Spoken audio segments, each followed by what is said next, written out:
me on the line here. Totally got nothing to do with the little thing we call EIP 3. Good morning. Half a day, Chris. Half a day, Sabrina. Half a day, Jason. And half a day, Guam. Hi, Daph. So yes, on Saturday, just a little bit after midnight, we did get notification that our implementation plan was approved by the IRS for EIP3. That was really hugely exciting. We've been waiting for it for about over a week because we had submitted our final edits to our plan since 2 Fridays ago. So that was very exciting for us. Around 3 o'clock, I was communicating with IRS on just some last minute items that needed to be addressed before I guess they could complete certain items. But we're very excited. We were able to get that notification. And then also we were able to turn around about 20,000 payments, some of them direct deposits and some of them checks on Saturday for transmission to the treasurer yesterday. So about $53.8 million was processed so far. We were approved for $241 million. We were able to receive 90% of that up front. In addition to, of course, we were approved for administrative fees of $347,000, and we got 75% of that up front. So, it's all very exciting. For us, it has been, of course, our commitment that we would make payments, of course, to our people as soon as possible for all these programs that we're running, whether it's EIP 1, 2, 3, or of course, now our refunds. And so, again, we're very excited. We did open up our EIP 3 portal, so you can actually look up the status of your EIP 3 payment. That happens since over the weekend. Again, we want to make sure that people have the ability to get online and check the status. That's important because, of course, our phone lines, they do get very busy. And so, for people who perhaps are not able to get through, they're able to actually log in online and go ahead and get information on whether or not a payment has been processed for them.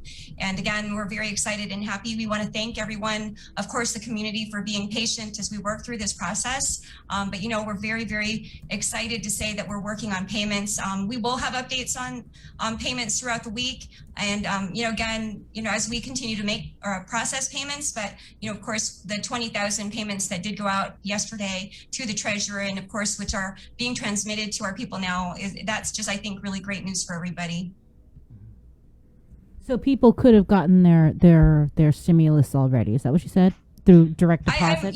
So we did transmit payments to the treasurer yesterday. And then what happens is, of course, the treasurer goes ahead and stamps or signs and then mails out payments. I hadn't contacted the treasurer to find out if those were made out, or those payments were sent out yesterday, but we did transmit those yesterday. It is possible for people to see it. I mean, I know, when the treasurer does transmit, they transmit a whole batch or a whole bunch to the post office. So again, I don't have notification on that, but you know what? We definitely are confident that people will be receiving their money very soon. Mm-hmm. Daph, we had a question here. When checking the status of the EIP Phase 3, why does it say unprocessable?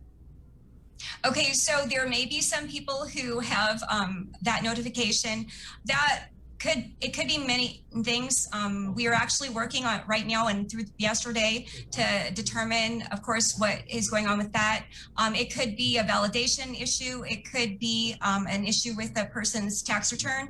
What I do recommend is for those people who perhaps over the last couple of days had checked and noticed that it said unprocessable, for them to check again sometime, if not this morning, later today, and to see whether or not that status has changed. And of course, as we do process more payments, those statuses will change as well. But unprocessable could mean many things again. But we were going through some additional validations over the last couple of days. So, again, I recommend that people check that. And I'm confident that, because we had to do some validations through the last couple of days, that some people's that particular status will change for a lot of people. I'm sorry, just for clarification, because we do have people commenting that they got their EIP in the bank yesterday through direct deposit, and then some are questioning, I thought it's supposed to be mailed out. Okay, so what we did, and of course, EIP 3 is a situation. For EIP 2, we saw that EIP 2 had no substitute year, meaning it was based on a single year's return only. For EIP 3, EIP3 is actually it could be based on 2 years. There's what's called a substitute year. The primary year that we looked at is 2020, and we had to look at 2020 first, all 2020 returns that are processed in our system first before we could process based on a 2019. As you know, Bree, we did open up the ability for people to file their tax returns and to elect to be paid by direct deposit for refunds. So if you had a 2020 return where you had indicated that you wanted to be paid by direct deposit, and those payments, and we had processed those returns and we processed the EIP based on those returns, then you would be able to receive that payment by direct deposit. And for those, my understanding is that we had about 1,600 payments that were made by direct deposit of the 20,000. And really, that's hugely exciting for us. That's about 8%. And so, again, we've been working to try to, reduce the amount of paper checks that are going out. So, I'm excited for those people that are able to receive those monies by direct deposit, because they don't have to go to the bank. They don't have to stand in line. They don't have to worry about depositing it. And they don't have to go to the post office, which can sometimes be pretty challenging. Yeah, more challenging than Rev Tax, that's for sure. My mom went to the post office yesterday. Daphne, I just got a call from an elderly lady, and she wanted me to ask, what is the schedule for people walking in to make payments? And then also, if you could just go over again the walk-in time and the appointment time, and then how to get an appointment. And then we have a bunch of other questions on the comments. Go ahead.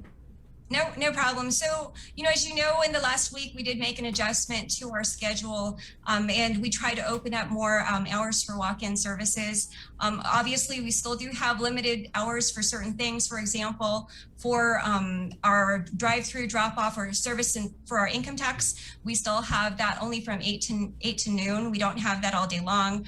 For our servicing for the preparation of tax, we do tax return preparation for individuals with disabilities or MNUMCO and our veterans. That is still just 8 to noon. But for a lot of our services, like for example, if you wanted to go to the Treasurer of Guam, or if you needed to go to real property, or if you needed to go to our BPT section, you can actually walk in from 8 to 5, and we work to service in that area. We were trying to work to expand our services, and so you'll notice as well, even within our parking lot, there's some changes where before you had to stay or remain in your vehicle and wait for our team to come out and let you know when it was okay to come into our building.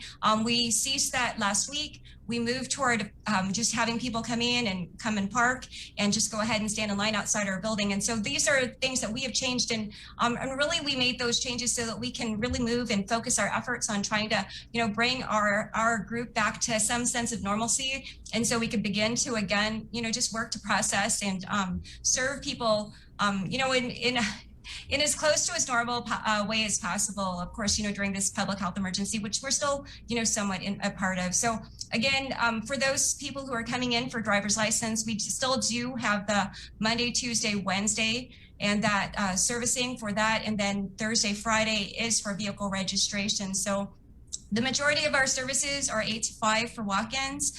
And again, outside of, I think we have passport that's 8 to 3. And then also we have in the income tax side, the drive-through drop-off service, which is 8 to noon, and also the tax preparation services that we do as a courtesy for our MNUMCO, our individuals with disabilities, and are also our veterans. That's also 8 to noon. Thank you.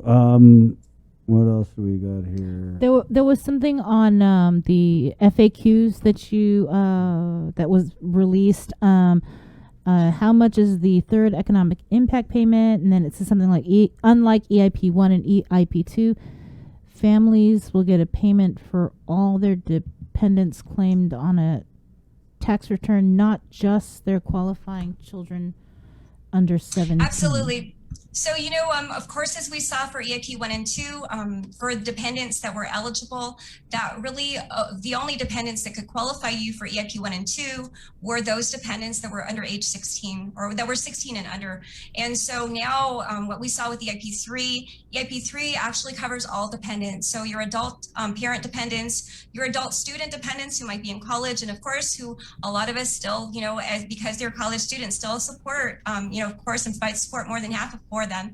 So, those dependents now qualify their parents or their taxpayers who claimed them for this particular stimulus payment. And again, that was hugely important, because really, again, as we saw, EIP 1 and 2 did not include that. So it's great to see that for EIP 3 that really there was a push to make sure that all dependents are covered and allow for all dependents to to be eligible again. So that's what we see with EIP 3. So for people who did not receive EIP 1 and 2 for their their adult student dependent who is in college, or for their parent, again, EIP 3 will be different. It's important, though, to take note that you must have filed a 2020 or a 2019 return. And if you have not filed that 2020 or 2019 return, then, you will not be able to receive EIP 3. And so, we highly recommend that people do. We're seeing several people, come in and go and file. In fact, we had a lot of people on the first day, Feb 12, file their returns. We initially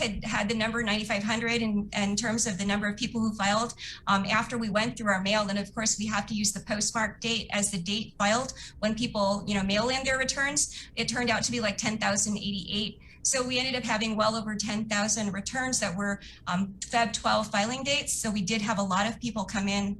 As an update on our online filing, our e-filing, as of this morning, it was actually exactly 3,800 that I saw, and that was at about like 5:55 this morning. So that's exciting, and I believe that over the last, I'd like to say 10 years, probably our average has been about 1,300 filers online. So to see that we have 3,800 filers online and only be at April 13 today is exciting for us. And so, like, for example, if take 3,800 minus 13 is 2,500, and just say that we say for every return it takes us 10 minutes to process, which I'm confident it takes well over 10 minutes.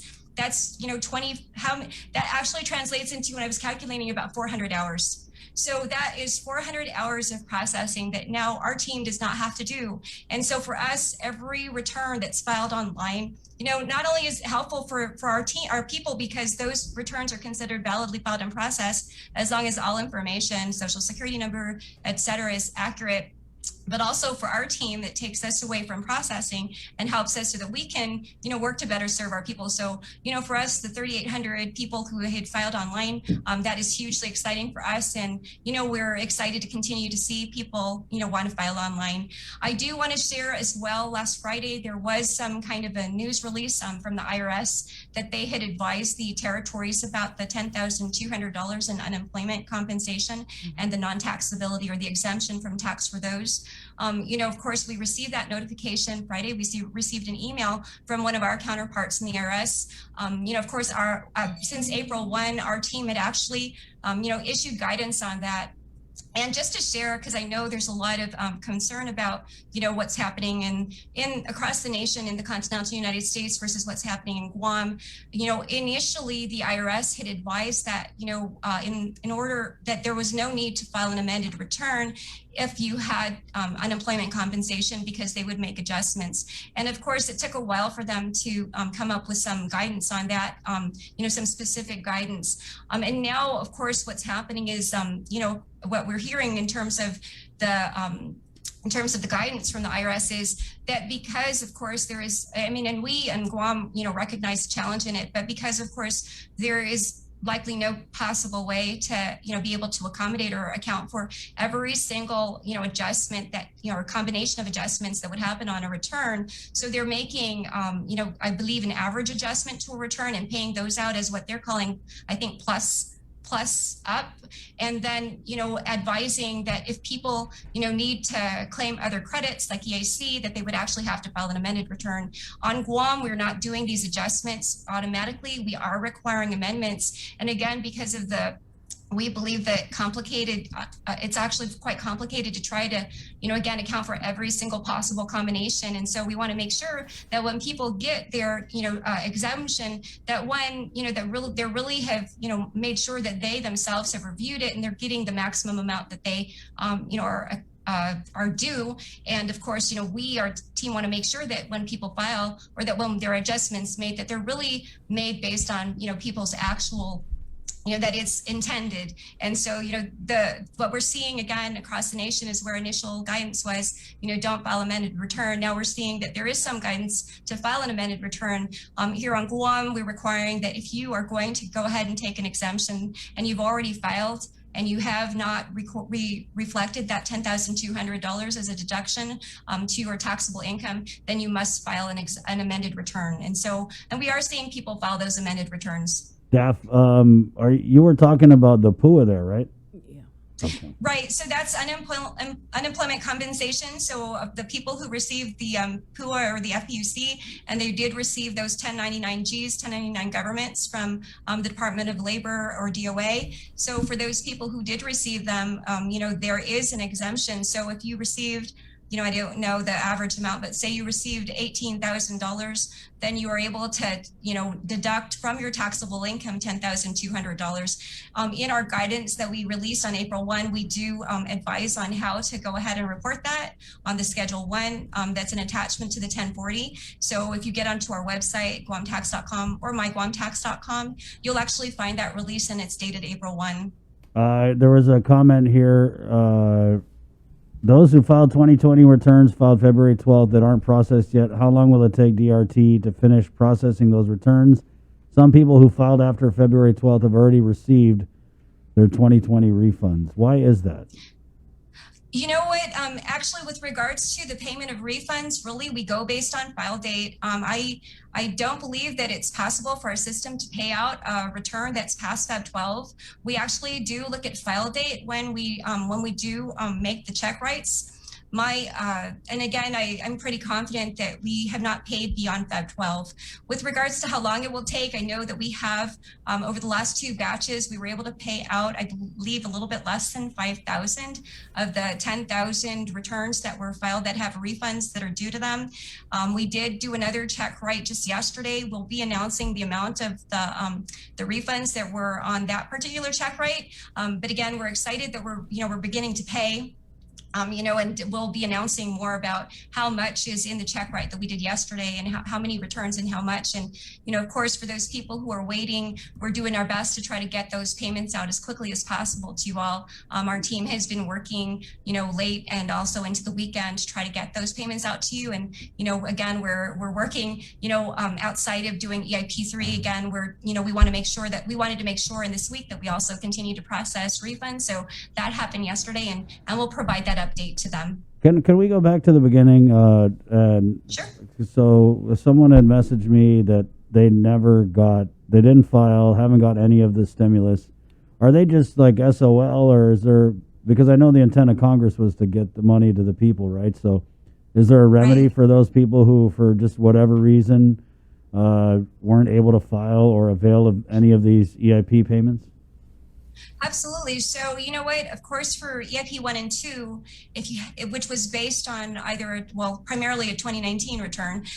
So if you have not yet filed, obviously those were advance credits on a 2020 return.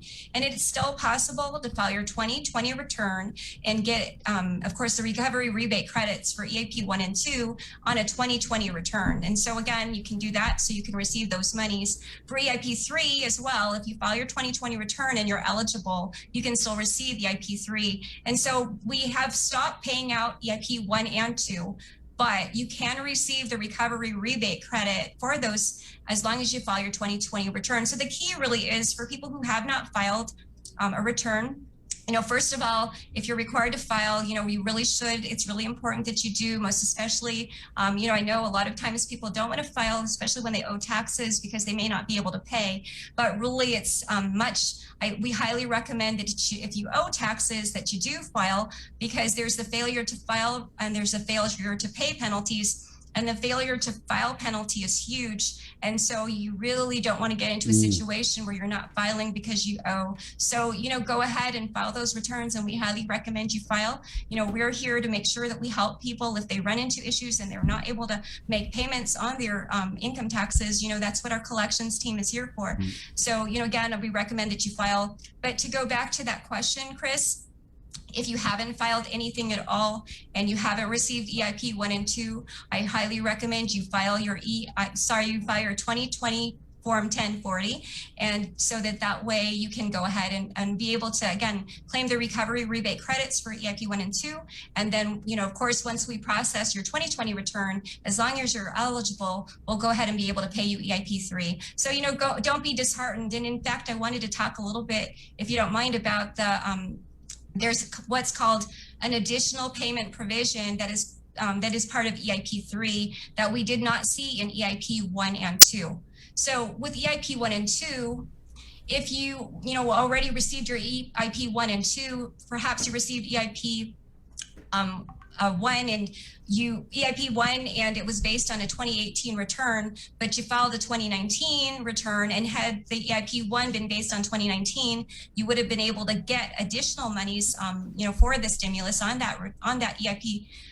You were not able to get those additional monies until you filed your 2020 return. So there was like a waiting period.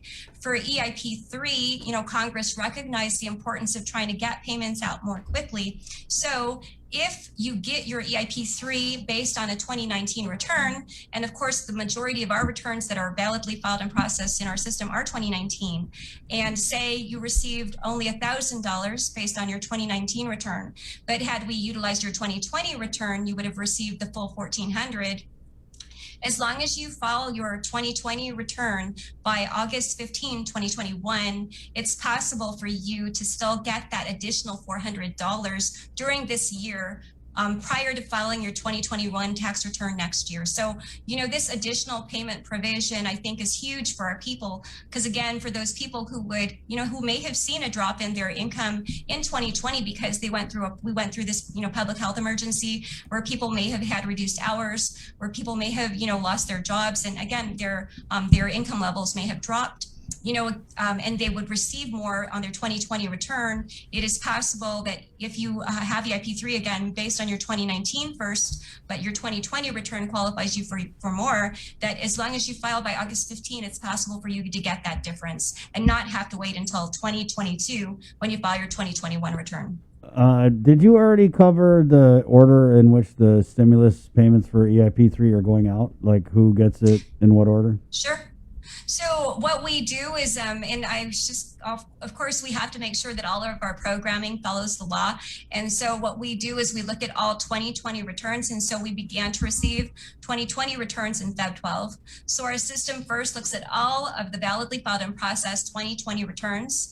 And after it exhausts that, then it goes back and it starts looking at 2019 returns. Of course, we're still a little bit early in terms of processing the 2020 returns. So, there are going to be people who do receive it based on the 2019, but our system first looks at Feb 12, and then it looks at all of the returns that are validly filed and processed 2020. And again, then it starts looking at 2019. And so, go ahead. Go ahead. No, please. I was going to say, so for those people who may file online, if you file online again, you may have filed like in March 25, but your return is already in the system, and we've already been able to validate your social security number, and there's no other additional flags on that return. It's possible that an EIP 3 could be paid on that March 25 return again, as long as it's validly filed and processed. But because again, there isn't that same level of manual processing and manual processes that's involved with getting that to the point that it's considered validly filed and processed. But again, we look first at the Feb 12 and all of the returns that are filed for 2020 that are in our system that are considered validly filed and processed, and then we look at 2019. I had a question from a person on the PUA who is, so they get the $10,000 amendment, right? But basically this person was saying that they already pay taxes on the PUA. So are people on PUA getting double taxed?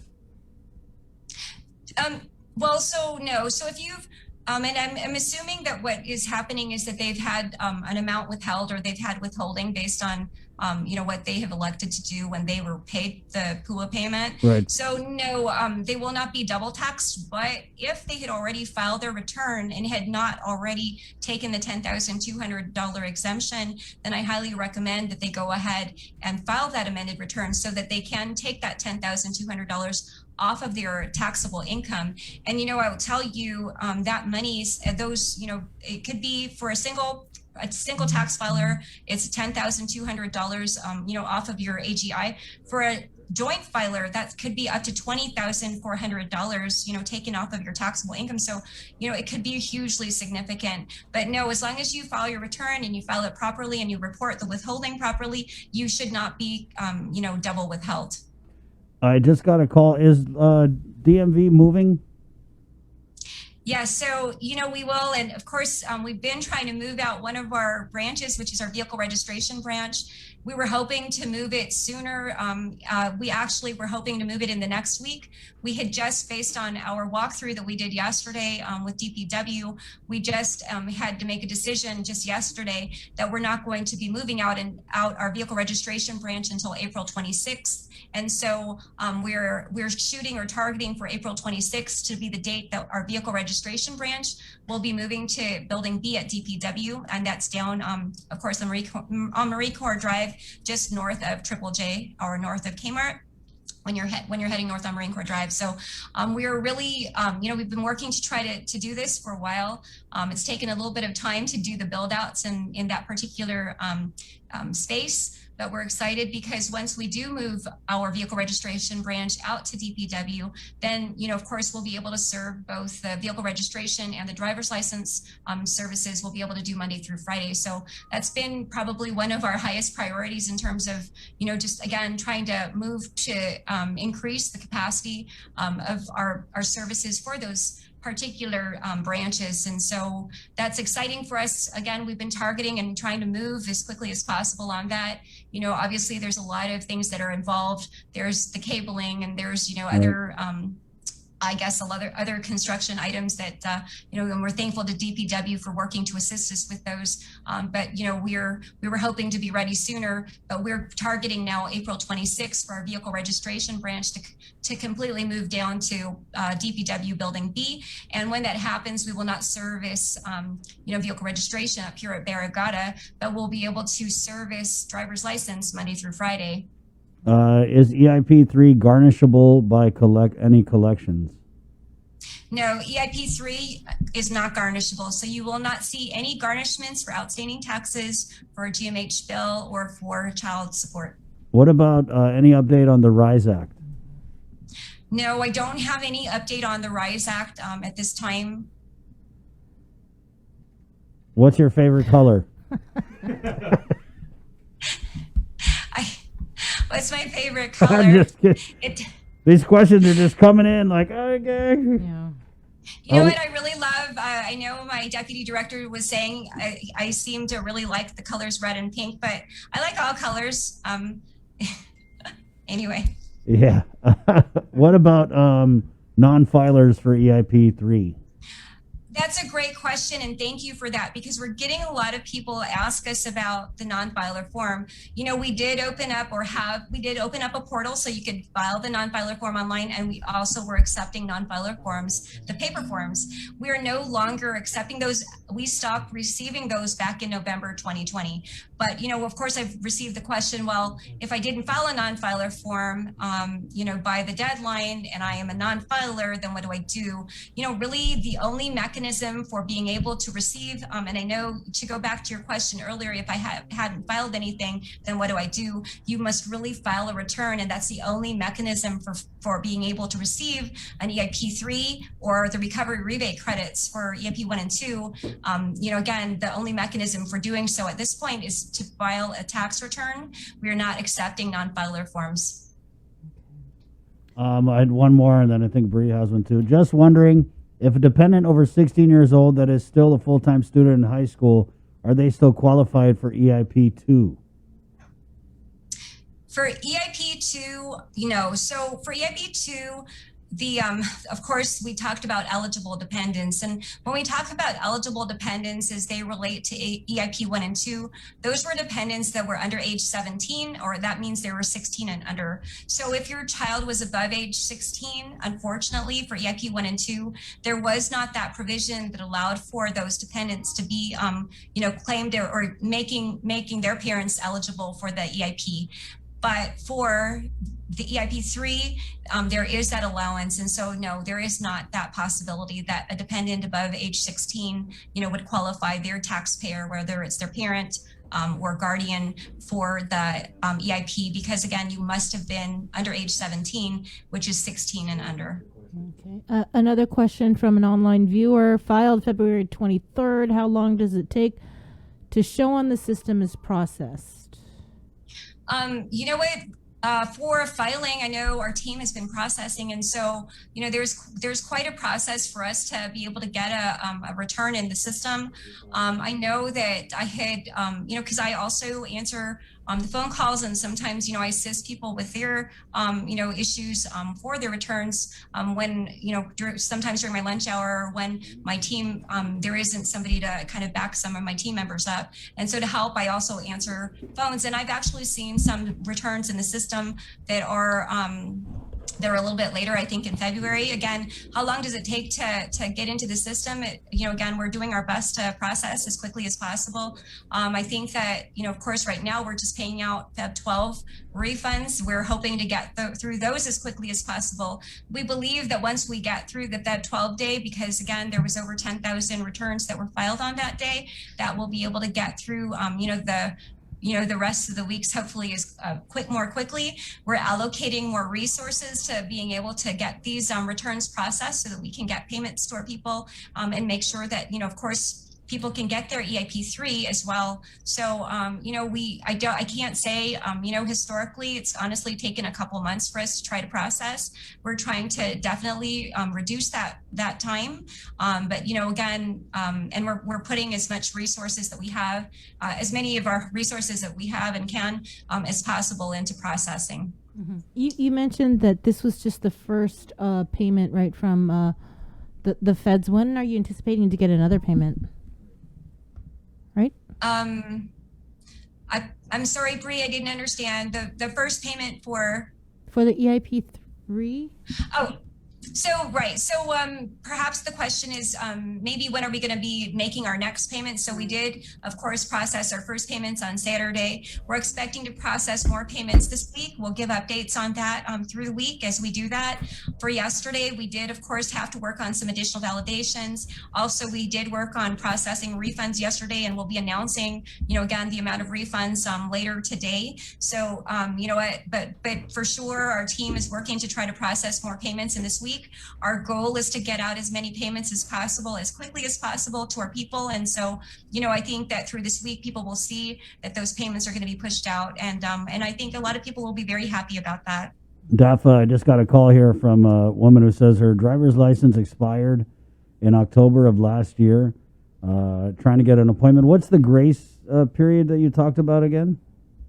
So we did do an automatic extension for driver's licenses through December 31, 2021. So if your driver's license did expire from March 2020 all the way through December 2021, we did allow for a grace period for those people for their driver's licenses. If you remember though, Chris, Sabrina, and Jason, historically, if your driver's license was expired over a year, you actually had to take the written exam again. Yep. And so what we've done is we've not only extended the validity of these driver's licenses through December 31, 2021, but we've also, of course, had to make or take into consideration the fact that, because people can't come in and to freely as before, to renew their driver's licenses, and we have limitations in our ability to serve, that we, of course, we had to take those things into consideration, and we are not requiring the written exam if your driver's license expired during this public health emergency. Of course, if your driver's license did expire prior to that and you still haven't been able to kind of get in,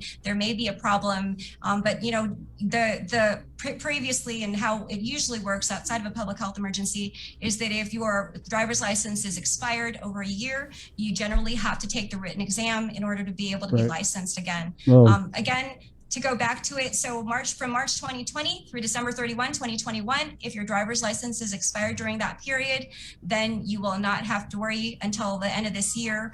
We are working, of course, to try to get our system up and ready online so that we can do renewals and replacements of driver's licenses online, meaning you can actually get online and submit your application so that you can get your license in the mail.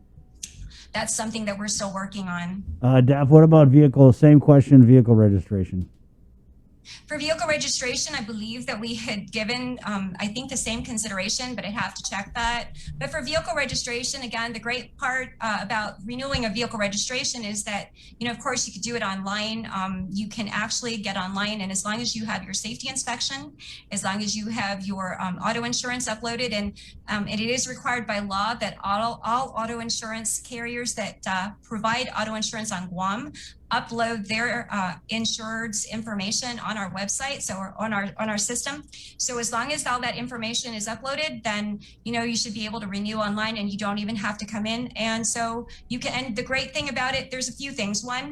Once you're able to print your vehicle registration, you can save it, and you can reprint it as many times as you want. And of course, after you've saved it, you get your tags in the mail. For the vehicle registrations, when you come in and you request for an actual reprint, when you request for a reprint, you actually have to pay for it. So the great thing about doing it online is you can pay, or you can reprint your vehicle registration as many times as you want without having to worry about paying for it.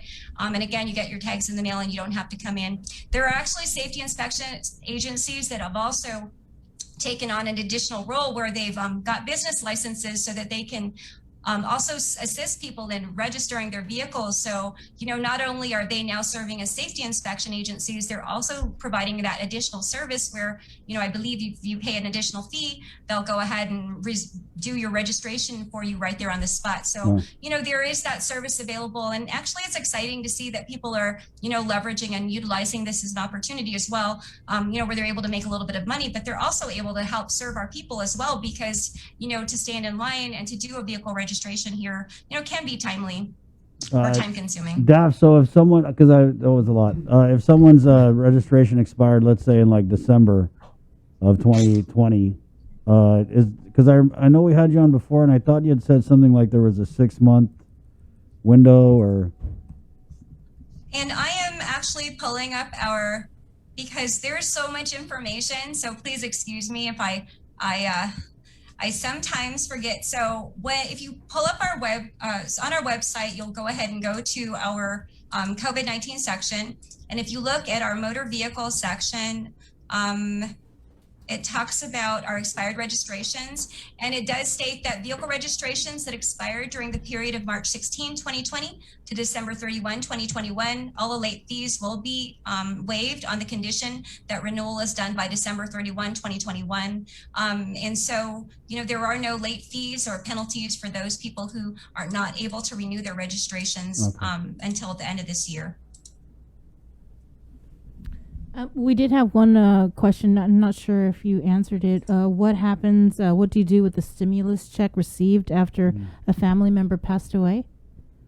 Okay, so if you have a family member who has passed away, and I know even for EIP2, I was also addressing some of this. If you have a family member who passed away after January 1, 2021, and they received an EIP3 payment, of course, as long, I guess the cutoff for someone to be eligible to receive that payment is that they had to be alive on January 1, 2021 for EIP3. And so if your spouse had passed away, and then, you needed to come in, you can go ahead and you can come into Rev and Tax, and you can you have to return that check so that a check payment can be reprocessed for you.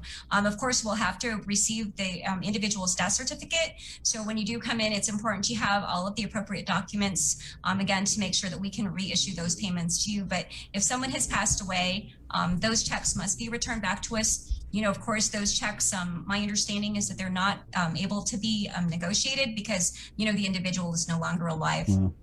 Okay. Daph, last question here before we let you go. What happened to the hot dog lady up there?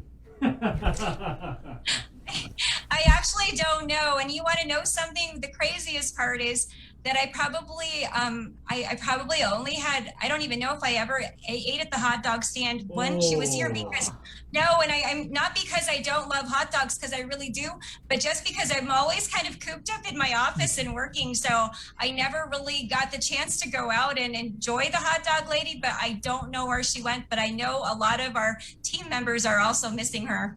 Yeah. Yeah, they had She's this. so good. They had You this missed out, calamansi. Daph, I'm sorry. We love you on the show, but you missed out. Those are amazing hot dogs. They had this like calamansi denansi that with the Yes. onion, right? Yeah, because we used to go Yeah, up there. but- And whenever we go up there, I'd always try and treat our photog to a hot dog. And I'm hungry, so I was just the whole time you're talking, I was just fantasizing about that hot dog. That was weird. That was You weird. know what? Unfortunately, I didn't get the opportunity to enjoy her before she left. So, but yeah, we don't have a hot dog lady up here anymore. Thank you, Daphne. Hey, that's not even. You had so much good news. Don't even sweat the hot dog. Wait, hang on, Daph. Last time we had you on, you did this wonderful like happy dance. You did like the Cabbage Patch. What have you got for us today? Because your agency has worked so very hard, and you guys are doing such a wonderful thing for our community. No, I'm all danced out. I just want to again, you know what, give a shout out to my team. Honestly, we've really worked tirelessly to try to get this out. You know, as you saw on Saturday, just, you know what, within the same day of receiving notification, we turned around, 20,000 payments to our people. We're continuing to do that in between, of course, trying to, make sure that we pay refunds to our people. So, I'm very proud of what we've been able to do. And I'm very proud of our team for really just, again, through this public health emergency. And it's been a little bit of a challenging time for everyone. But, we've been here. We've been, of course, committed to, taking care of our people. I'm very proud of them. And I want to just say thank you to them, but also thank you to our people, Bree, Jason, and Chris. I mean, of course, our people, I know there was a lot of anxiety surrounding, what was going on with the IP3. When was it going to happen? And I'm hoping that, through our actions, we've really demonstrated our commitment to our people. Our people are hugely important. Our commitment to serve is here. And again, I want to just say thank you to our people. Again, we're committed to serving. Over this week, you're going to see more payments for EIP3, and we're excited to be able to provide that information. I'll make sure that we get that directly to you, Bree, and Jason, and Chris. But have a great day, and thank you again for all that you do. Daph, we're gonna Thank you, track down the hot Daph. dog lady. We're gonna send you a deluxe, whatever you want on it. The whole works. Thank you. Are you a mustard Have a lady? great day. Stay safe. Take it I easy. think she's definitely like relish. Relish. Yeah, Okay. she relishes. Not the sweet kind. Though. Not. I don't like the sweet. kind. She obviously relishes serving the community. So. See what I did there? I saw. Like how I like. Hard to not see what you did there, Jay. 7:59. We're about to jump on to KUAM TV, so I'm going to take a quick break. We're KUAM FM. I got Guam on the breeze. This is the link.